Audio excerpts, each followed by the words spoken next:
A brief history of spy code in textiles. Spies have existed since ancient times.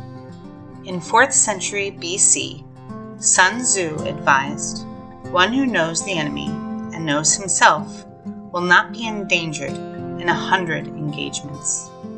He identified different spy roles.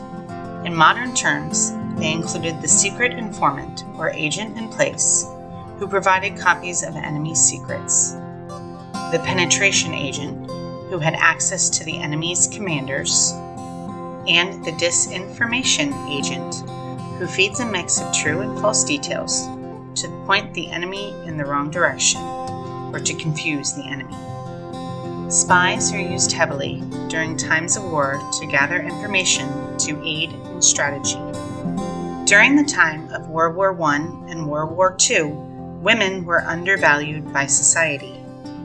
It wasn't until almost 1940 that women were allowed to enlist in the military in a role other than a nurse. As a result, many women were left at home with their families while the men went to fight. In occupied countries, troops would infiltrate citizens' homes and businesses. They would hoard resources and force the citizens left behind to serve them. Eager to do their part to regain their freedom, end the war, and reunite with their families, some women became spies.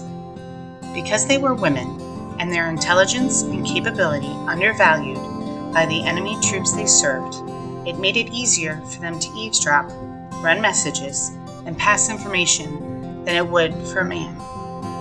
In gathering this information, the challenge arises with how to communicate it.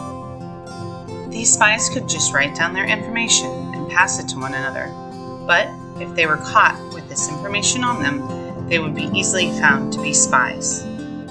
Historically, the penalty for spies has been death.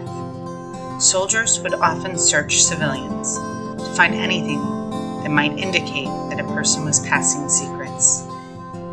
As a result, this information was often written in code so that the soldiers couldn't understand what was written.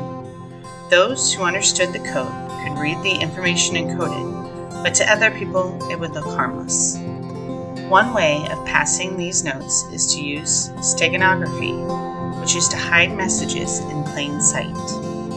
During war times, knitting became more and more popular for citizens left at home. Knitters would knit socks, hats, scarves, and other items for the troops to keep them warm and bring them comfort during this time of war.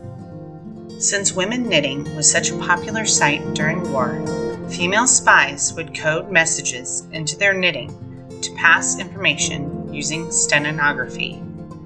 While there are countless knitting stitches, they all are comprised of 2 basic stitches, a knit stitch and a purl stitch. On a knit stitch, you can see the fabric is smooth and looks like a series of tiny V's, while a purl stitch makes the fabric have a bumpy effect. Using knit stitches as zeros and purl stitches as ones, messages can be encoded using binary code. This message encoded here says, "Be kind even when it is hard." Another way to encode messages in knitting is to use color work. Color work uses 2 colors to create colored patterns in knitting.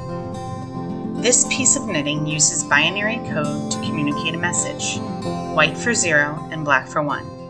It says, "The analytical engine weaves algebraic patterns, just as the jacquard loom weaves flowers and leaves." Ada Lovelace, 1843.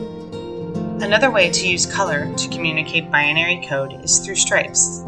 This hat says "hat" in binary code.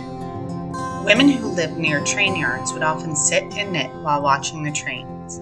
As they knitted throughout the day, they'd purl a stitch when they saw an artillery train, or they'd drop a stitch if a troop rail car passed, meaning they'd leave a hole in the pattern. This information helped the Allied forces plan their attacks. In 1944, Phyllis Latour Doyle parachuted into occupied Normandy to gather intelligence on Nazi positions in preparation for D-Day.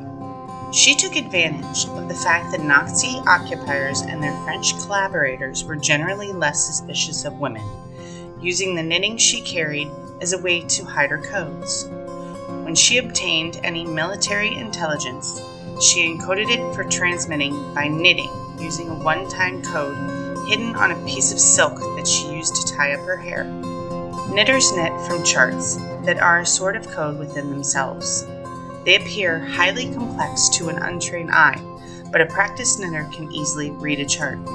In some cases, secrets were coded into knitting charts, knowing that soldiers would not be able to understand them.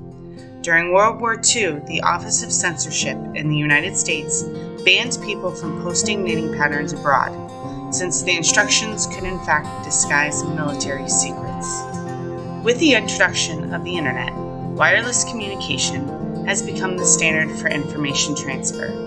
That does not mean that crafters have stopped encoding messages in their work. This quilt by Thomas Nauer sends a message in binary code to the beholder. Smart is beautiful.